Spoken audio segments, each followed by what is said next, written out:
Daytona DMAX, heavy enduro, here at Butmore Park. It's going to be really interesting. We've got a mixed up grid, and right up at the front, we have Dean Walker in the top three, making his debut this year. This is going to be an interesting one, and you love the circuit. So how was qualifying? Yeah, really good. Felt really good. Kart felt good. I'm feeling positive today. So yeah, looking forward to the race. Good race in front? I hope so. Fingers crossed. We'll see. I'll try my hardest to go a little bit further forward, but yeah, we'll see. Good stuff, Dean. Have a really good race in front. He's in P3. The Spanners has caught our man next to him. Yeah, I've got local driver Richard Allen. Home advantage good for you today? Well, I felt quick out there. Well, I actually thought I was very quick compared to yesterday. I tested, but obviously seeing my laptop, I'm in second, but I'm 4 tenths slower than what was yesterday. So I've got to sort that out quite rapidly. Big advantage of being at your home track is consistency over the hour? Yeah, consistency over the hour. Even in testing yesterday for like 20, 22 minutes, I was consistent on the laps within a tenth of each one. So it'll be interesting. It's very hard out there. The humidity here is very hot as well. And obviously it's such an intense track, you never get a break. So your arms are feeling it all the time. And especially your ribs as well. Good luck there. Round 5 then, the heavies. Always good value, these heavies. Yeah, Tarik Almou on pole position. The rain is threatening, and we've got drivers such as Alex Pritchard and Rob Pughe on the third row of the grid. So this is going to be an intense one. Time to get started with racing here at Butmore Park in what promises to be a fantastic battle in front of us here for the heavy enduro. We'll quickly roll through the grid in what is going to be a really exciting battle ahead of us. It is Tarik Almou from the pole position up front, and he will lead off the battle in front of Richard Allen, Dean Walker and Anthony Unit, Tom Pughe and Alex Pritchard, Rob Bennett and Damien Holmes, Tommaso Amendola and Roy Grassi, Blaise Cianco and Martin Bork, Peter Hayes and Vinod Hirani, from Darren Hughes and Darren Holiday, Robert Pertak and Lee Whitney, Paul Studd and Nick Rowland, Shane Baker and Adam Moore, Richard Newton and Steve Lindley, from Lee Schnitzler, Gary Martin and Mark Ford. This is going to be a tough one, and with some of the more established drivers in the field being absent, and certainly the disappearance from the championship of Tomek Zaustovic, this opens the doors for a really interesting battle, and to see Tarik Almou out the front is a very good start. But here they come. Now surely, third time lucky. Surely this is going to be the start this time, and this time we do get a green flag. Away we are racing, and straight into the lead. It is going to be a very steep, smart move there from Dean Walker that gets him into second place. Anthony Unit trying to move into third as he tucks in on the inside, but no, Richard Allen's not going to give him space. So they hustle their way through those first couple of corners. Whitney has joined at the back of the field, but out in front, no problems at all for Tarik Almou.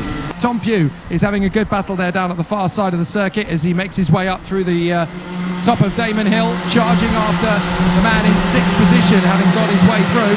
So there's a good bit of a shuffle. Almou from Allen, Walker, Unit, Pritchard, Rob Bennett, Tom Pughe, that's why I keep calling him Rob, Tommaso Amendola, Grassi, Bork and Damien Holmes in 11th position as they run through on the first couple of laps. That looks like a move from the battle further back, just in behind Tom Pughe in 7th position. So that was a move there for 9th place, and I think that was Martin Bork getting a move on Roy Grassi. So a good little squabble there as they jostle for position all the way down this field. He leads comfortably here from Richard Allen in the 19 car in 2nd position. Allen is the fastest man on track though from that last run. Well, you say it's comfortable. It's not probably as comfortable as you might have thought it would be from the qualifying. In fact, coming under pressure from Allen now. So I think this is where the local knowledge might come into, you know, Tarik Almou might have put in a great qualifying lap, but now it looks like Richard Allen who's got the pace lap after lap, and he's looking and fishing and nudging around for a gap, sizing him up for an overtake. So this is where the battle's going to get particularly interesting as they run in formation in the early stages of proceedings. It's not done for any stretch of the imagination, but it is very early doors, and Richard Allen is already starting to give Tarik Almou a little bit of support to move them away from the big rest of the field. Well, I don't know whether this is pressure or if he's just deciding, right, let's just get away and leave the third place man for dead and start to stretch out an advantage. Bennett's come up to 4th. Pritchard makes the move on Unit for 5th. Is he going to hold it? Yeah, he's going to hold it. Oh, yellow flag, we've got a spin. We've got a spin there. Now, who is that that's come off there? And I think that is Tommaso Amendola, the 44 that's come off and has spun it down the order. I'll double check as they come through, but that was a big moment. No major catastrophes as there's a great squabble in the mid-pack. Yeah, it's Nick Rowland leading that train of karts, really fighting for position down, I think, in sort of 13th, 14th. Oh, look at them jostle away for position. This is a boxing match, not a karting battle, as they jostle away and trade paint all the way through, bumper to bumper. It is actually a karting battle, though, so just make sure you don't get overly confused. They are squabbling away, big style. And as they continue to bump fenders and quarter panels, as the Americans would have it. They are chucking the carts down the hill through the right and left sweepers and up back onto position once again. And we've got real pressure for the lead now here, Jake. Yep, Richard Allen is definitely breathing down Tarik Almou's neck as they come through the S's and through to the hairpin sections once again. Let's see how they continue to battle away. Off the turn, down towards turn 6, through the left, through the right, plenty of curb for both of them as they drop down the hill once again in formation. Our race leader, Tarik Almou, still holds fast in the lead. Richard Allen is right behind him. And he's got an onboard helmet cam, Tarik Almou, so let's see if we can ride with him all the way through the lap out in front. It's an amazing lap, this Buckmore Park circuit. You come out of that final turn. Let's see how it goes. We've got to know he's lost the lead, so let's watch him chase after Richard Allen. So they come over the line through turn 1. You flip the throttle, keep it through Henry's Bend, nice and even, then down the short stretch up towards the hairpin, turn 3. Brake, turn in, plenty of curve on the exit, you'll have plenty of opportunity. Then you tighten up for turn 4, through the sweeping left. Lots of curve on the exit, gets you straightened up, then through 5, flat on the throttle left, through 6, flat on the left throttle right, and then drop down the hill through 7. This is the roller coaster part of the circuit. You drop down through 8 left-hander, kick the speed, up towards 9. Tight corner, careful on the exit. Then up the hill once again towards the Garda. You turn in, then drop halfway through the right-hander. Drop down through the left. It sweeps you up Damon Hill, and then you get power on the throttle through that sweeping left and over the line. What a lap of Buckmore. Oh, watch how close, though, Rob Bennett is now getting to Walker. He's all over him for 3rd place, so there's a move coming at some point. This was coming a long way. I know Walker's qualified 3rd, but he's fallen back from those front 2, and now Rob Bennett's all over him. And here he goes, up the inside for the move. Perfect. That's Almost how to do it. seemed too easy, that. Certainly Tarik Almou is aggressively chasing down that 1st place position. Well, let's see how they come as they come through this time by. Well, yes, Allen has now got himself a bit of a gap. Tarik Almou getting a little bit hungry there and a little bit over-eager. And that's how he got the place. Meanwhile, Tom Pughe has got into 5th position. He's got past Alex Pritchard, and Anthony Unit is right in behind as well. So the 5th place battle is getting pretty frenetic. Tarik Almou had to take a really narrow line into that bottom right-hander to attempt to take over Richard Allen, and it's cost him now because now about 8 or 9 kart lengths have opened up, whereas before they were nose to tail. Didn't have the greatest of qualifying either, Pughe. We would have expected to see him on the first 2 rows. Pughe swapping his arms over there, trying to keep it straight downhill. Are these guys flat out through that little section? Oh yeah, downhill? You have to keep it absolutely planted. So if you come off the throttle at that point of the circuit, you lose a good quarter of a second in momentum on the lap. So you've got to keep it planted. And for the heavier drivers in the dry, that's really tough because it's so physical. You get so much inertia as you turn into that right-hander. It throws your body weight to the left side of the car, and then you have to counteract it as you turn into the left-hander. You then have to dive into the right, not use too much curve because it chucks your body to the other side. It's such a physical circuit, this here at Buckmore. It's the Spa-Francorchamps of Great Britain in terms of karting, and it is such a tricky circuit to get right. These guys, particularly in the heavy category, are finding it difficult to get dialed in today. We've got this terrific battle still going on in the midfield as Lee Whitney is close to getting to the front of that queue. Goodness me. And they're about to approach Steve Lindley to lap him as well, so this could get to be a bit of a difficulty. Lindley with the monster insignia on his helmet and suit as they come up the hill. He's going to be an interesting one to come past. In fact, he waves them both by straight away. Good work there from Lindley to move aside and let them go. He just points to them. You go left, I'll stay right. Very nicely done, and that's not impeded the battle in any way, shape or form, and it gives Tarik Almou a real crack at the victory. That's a textbook demonstration of how to get out of the leader's way. Are you listening, Inters? Yeah, absolutely. They didn't do a great job of it in the Enduro, did they, getting out of the way? But hang on, we've got these guys up front. Tarik Almou right on the back of Allen, and I think he might have a try. No, he doesn't. He thinks about it, but decides better of it. He might have learned his lesson. The last attempt, he went very, very narrow into that right-hander, and by the time they came out of that complex down the bottom of the hill, he was 8 or 9 kart lengths behind, and he doesn't want to have to risk doing that again. Fastest driver on the circuit at the moment, though, is still Tarik Almou. Back. Big battle between Pertak and Schnitzer going into turn 1, hairpin 1, sorry. Really, really exciting tussle as they continue to go side by side. This is one of the joys of Daytona DMAX racing. It doesn't matter if you're at the front, it doesn't matter if you're in the midfield, and it doesn't matter if you're at the tail end. You're always going to be in a battle. You're always going to have somebody to race against, and you're always going to be at the limit of your ability. That's what we love about it. It's not correct. There's more points for finishing further up the field, Jake. I think you'd know that by this. Well, in terms of getting your value for money, you're always going to get a great battle. This is the thing, you're more of a racer than I am. I just like driving around in circles. And in this championship, you'll do an awful lot more than you would do anywhere else in terms of high intensity, high octane motorsport. Oh, we've got some problems over the curbs. We've got some warnings there. Looks like both Tarik Almou and Rob Bennett have been given warning flags for curbing.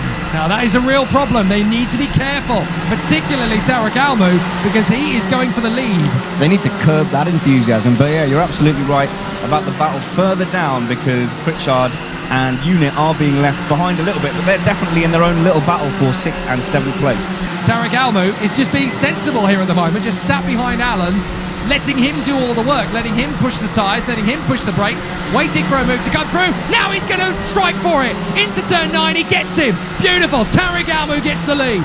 What a sweet move. He sized him up beautifully there, tucked in through turn 8, tucked out off to the right side of the circuit. Plenty of space, made the gap, and he's in front. Now Alan's got to retaliate. So as they come across the line again, through 1, into Henry's Bend, through turn 2, and up towards the hairpin once again. A bit more traffic to deal with as they've got several cars out there to try and lap. Oh, and that makes a dive at the inside. That's a late lunge from Alan. That's going to put Almou wide. Almou's not going to concede. Goodness me, the leaders are jostling, but Alan, for my money, that was just a little bit too late to make the move, but he was definitely fired up for it. Now he's going to try again. Plenty of curb used down the bottom of the hill through turn 8. Perhaps a little too much. I wouldn't be surprised if he gets another warning for that. And now he's charging straight back onto the tail of Tarik Almou. He's carrying so much more speed.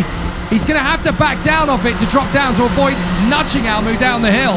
But you can sense the frustration there from Alan as he basically made his way past the back marker as if to say, well, thanks, but no thanks. Back up Damon Hill they come again, through the left. And up onto the curbs of the finish line once more. I don't think the back markers are being as compliant as we were saying earlier, because I've just seen Anthony Unit go wheel to wheel, banging side to side into the right-hander at the bottom of the hill. They're having to fight to get past. Battling away for position, they jostle. Alan's going to get Almou on the exit. Beautifully done through 3. Almou trying to retaliate, now cutting back to the inside line. But this time Alan's got him. Irani's got a good run at the moment on stud. Sienko's trying to bear down on them. Sienko's been in front of these two at various points over the course of this race, but every time they come up to a back marker, they end up squabbling again because they tighten up and just find the first gap they go for. So this is going to be an interesting battle to evolve over the course of the race, particularly because here at Buckmore, it's a very clear case that we sometimes see the super heavies in the top 10. Today, we're definitely not going to see that. Paul Stud's struggling in 12th. Blue flags fly as Rob Bennett closes up to try and lap, and he needs to because Dean Walker's catching him big time. Oh, he's been impeded, and Dean Walker goes through in a 3rd. Rob Bennett absolutely balked there by the back marker, and Dean Walker dives up the inside and says, thanks very much, I'll take the place. And as they come up the hill once again over the line, Dean Walker has snatched that 3rd position from Rob Bennett. That's a free Christmas present 6 months early, thank you. He's getting held up in the traffic, and Tarik Almou's breathing down his neck. He's got a great chance to close up on him, and now Almou very nearly alongside as they came through to turn 9, up towards the Garda, through the right-hander, sweeping down the drop. And now it is these two once again. Alan and Almou. Almou's through. Almou's taken the lead back again. Superb timing at Lagarda. Ah, beautifully done by Almou. He just read the situation expertly there through 9. Saw that he was vulnerable. Now Alan's going to come back at him to take the lead once more. Woo-hoo-hoo. This is a great little battle. He now chops him off to stop Almou coming back through. They both run off the circuit. This is great. This squabble can last for another 25 minutes as far as I'm concerned. Richard Allen was lining him up all the way round turn 1, all the way round to the first hairpin. What a move. Oh, Allen's now on the defensive. He's not going to let Almou get another whiff of it. Almou nerfing him up to the braking zone for Lagarda as he moves across to the braking zone. Now he could get him on the undercut. If he gets the switchback, Almou will get back through, but he doesn't. They come back through Damon Hill and up over the line once more. Up towards Henry's Bend. Almou's going to go for another crack at this. They're both getting frustrated with each other now. Rob Bennett's gone up into third place, but Dean Walker's coming right back at him. What a scrap through turn 1. Amazing, it's 2 by 2, hurrah! We've got a battle for the win and a battle for third, and look how close Tom Pugh's getting! Yeah, Rob. He's right there. They've taken a lot of time out of each other, but Rob Bennett looks like he's come out on top at the moment, looking over his shoulder. I thought Dean Walker was done and dusted for the podium, but he's come back right at him and looks like he's going to have another move into that bottom right-hander. Rob Bennett's going very slowly through that section of the circuit. He looks very unsettled, actually. What a gift for Tom Pughe, though, because we were talking about fighting for the podium. He is now in that battle for 3rd, 4th and 5th place. Well, there was me saying he's not going to have a chance of it until the last 5 minutes. We've got 24 left, and he's right in there. Almou's got great momentum. He's going to tuck up to the inside, and they go round the outside to defend. Alan holds him off. Beautiful. Walker's very close to Bennett for 3rd place, decides to stick right by him, but he's being slowed down. They're holding each other up, and Tom Pughe is getting closer and closer. Pughe is not actually trying to make an overtaking move. He's just getting on with the job of closing in, and he's not even sizing up an opportunity. He's just letting the opportunity come to him. Now he's going to go for it. Dives up the inside. Nearly gets them both. I'm worried he's lost a bit of momentum there. Yeah, he's dropped down to 5th position as a result. He tried to go for... He got greedy there. He saw that Rob Bennett wasn't being particularly defensive in that inside line. Yeah, I know, but here we go. Tom Pughe did not hold that position. He took a very narrow line into that right-hander, and it didn't look like he was going to be able to hold it, but he's sizing him up into that first hairpin. So can Tom Pughe take a move? No, he's too far back. Well, what that's resulted in is Dean Walker losing his number. That's the only thing that's happened as a result of that. Now he goes for the move. That's good. I do not think that Walker was expecting that move into the second hairpin at all, but Pugh's got him. Now let's see if Pughe can get after Walker, after Bennett. Well, now Tom Pugh's got the nerve to signal to the man he's just overtaking, going, come on, let's go get him. And it's like, I don't want to work with you. You've just nailed me. Why should I? I'll tell you what, I'd love to know what's going on in Tom Pugh's car, because he's getting sideways and no one else really is. Well, the thing is, Tom Pughe seems to get quite leery in terms of his style, but that's the way he likes it, slightly sideways, and he's much more in control of the car when it's loose. Pugh's gone through, and they're gesturing. They're jostling for position and shaking their hands at each other. Now round the outside comes Dean Walker trying to cut back on Rob Bennett. Tom Pughe having got through in a 3rd position. But this is getting very hectic between these guys, and Bennett is going to want to dive straight back up the inside of Pughe. Don't even think about it, mate. I'm going to come through. He runs him wide. They bang wheels. They bang wheels again, and Pugh's come back through. Yellow flags. They now have to swap themselves into position. And I think, do you know what? That yellow flag was just about the best thing to come out at that point. Otherwise, it could have been a boxing Pugh's match. hand came out of that car faster than anything I've seen on track all day to signal, don't overtake, there's a yellow flag. Yeah, I've just got through in a 3rd. Don't pass. It was really interesting round that second hairpin, though. Rob Bennett went a lot narrower. Tom Pughe decided, I need to go all the way round, stuck it flat, went a bit sideways, and used the whole of the exit all the way around that second hairpin. A warning for contact has gone out to cars 2 and 3. That is Tom Pughe and Rob Bennett. Why am I not surprised? Because we saw them make a lot of contact. Oh, yes, that would be right. Anyway, they come up the turn once again as they battle through 5 and 6. Tom Pughe, aggressive lines. Dean Walker shadowing Bennett's every move. But Tom Pughe will now want to disappear and get away and hang on to that 3rd position. But this has been a lot more physical, a lot sooner than into the race than I thought it would be between these 3. And that's indicative that Pughe wants to take full advantage of this opportunity to gain some big points. It's a shame for Walker, because Walker's had the pace over Rob Bennett, I think, but he hasn't had the pace in the vital areas where he could make those overtaking manoeuvres stick.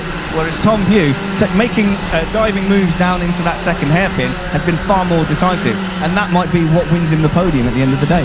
Here we go again. They're just leaving position, and Bennett and Pughe are basically trading blows here. So Bennett's passed into 3rd place. Jabs and uppercuts aplenty as they continue to jostle away. Look, Bennett's defending like crazy. Here comes Walker up the inside of Tom Pughe as they jostle again. Walker just decides to hang back. I think discretion the better part of valor there. I don't think Tom Pughe was thinking about Walker making a move there. That's a great move by Walker. Bennett sluggish. Here comes Pughe again into 9. Yep. He's going to drift out wide. Bennett's going to get back on the inside. They're going to go tight, wheel to the Garda. Oh, and you've got a spinner as well at the bottom of the hill.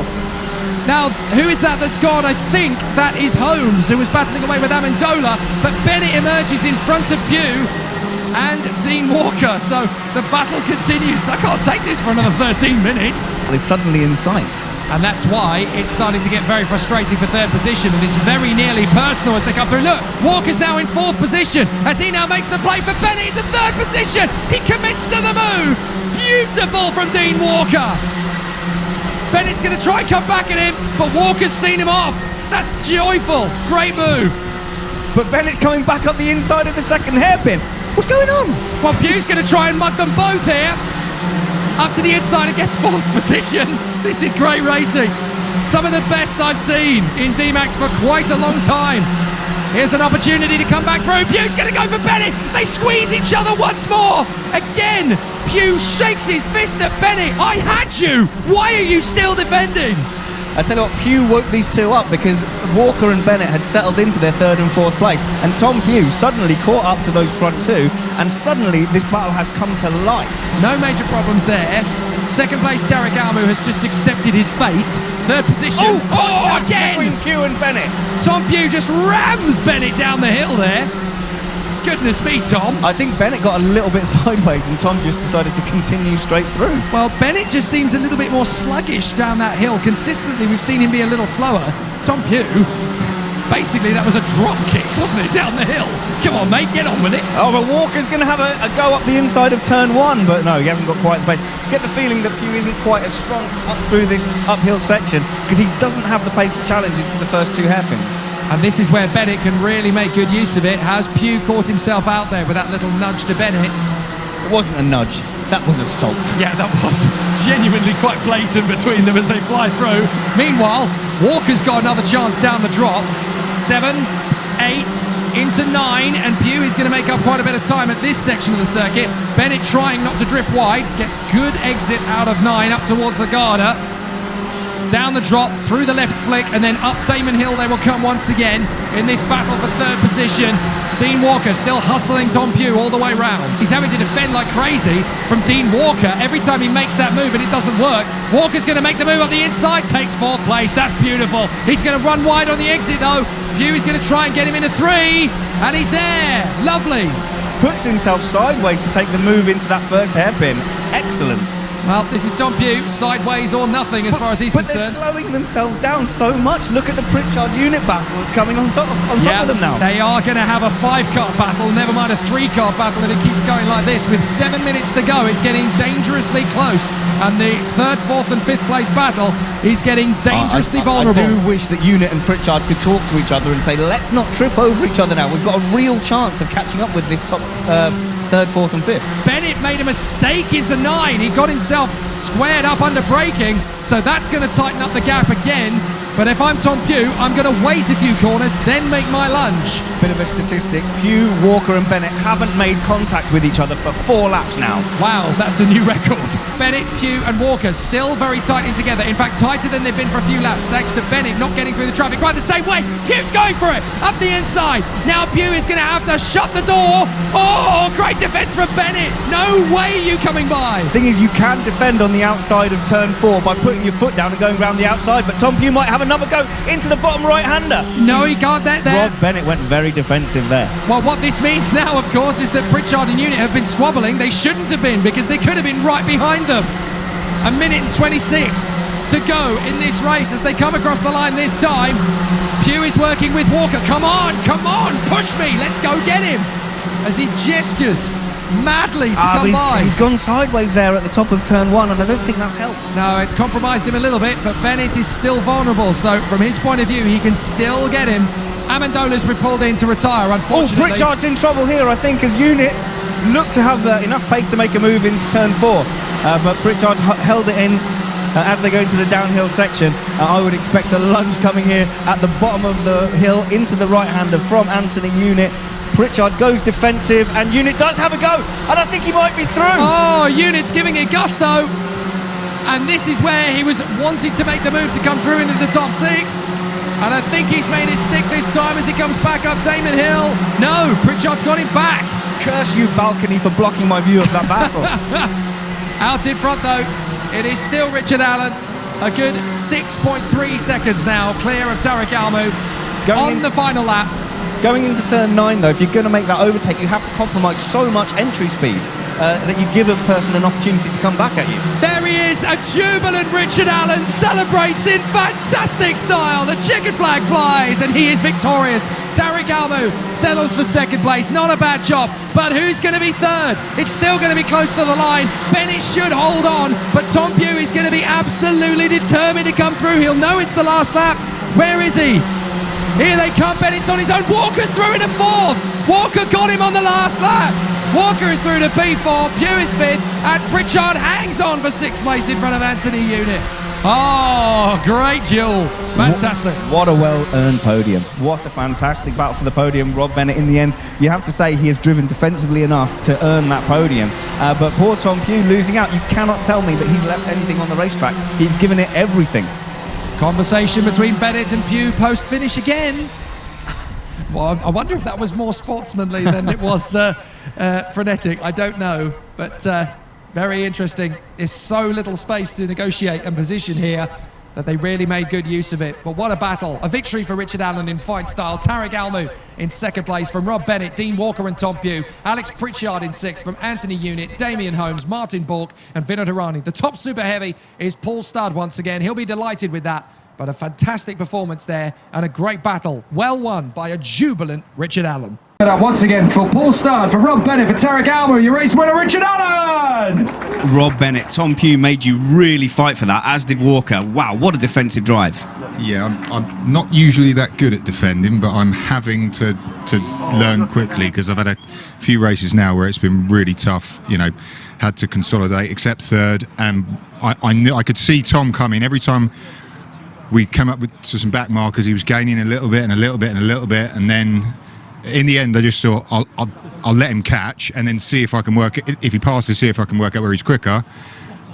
But then when he caught up to me, he wasn't putting too much pressure on, and then we exchanged places maybe, I don't know, 5, 6, 7 times. There were actually 4 laps you didn't make contact, which was quite good. But early on, you had to hunt down Walker as well for third initially. Yes, yeah, there was a couple of instances where it was just unfortunate. I came up against back markers and he just snuck up the inside or snuck round. It was, yeah, not much I could do about it, but it was, you know, I was glad I could get back pretty soon after. Well-placed podium. Well done, Rob. Let's see if we can get hold of second place. Tarik, it looked pretty strong at the beginning there, but in the end, he just had too much consistent pace, perhaps. Yeah, I mean, the first 40 minutes we were fighting hard, a really good fight with Richard, but the last 20 minutes I could not find the pace I needed at that time. So it was a good race, good fun, and but early on, some really good wheel-to-wheel battles. It's ferocious. Yeah, it was good, good and clean. So it was a nice fight.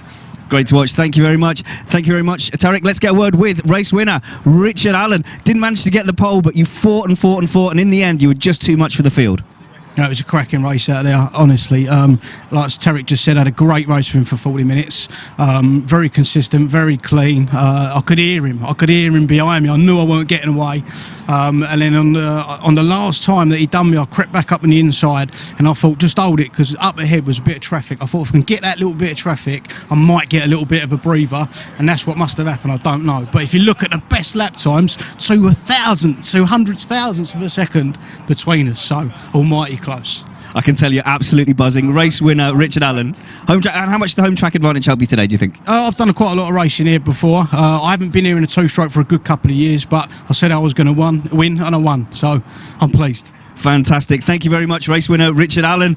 Jake, the heavies are always such good value around this track, and they didn't disappoint. The front two were scrapping for a good half an hour, but then that battle for third place was incredible. Really, really good racing from the front to the back, and 0.02 of a second, the best lap time difference between our top two. That's how good it is in the heavy enduros. If you think you're good enough, get onto the website, daytonamax.co.uk. Get your booking in for round 6. The second half of the season is not far away.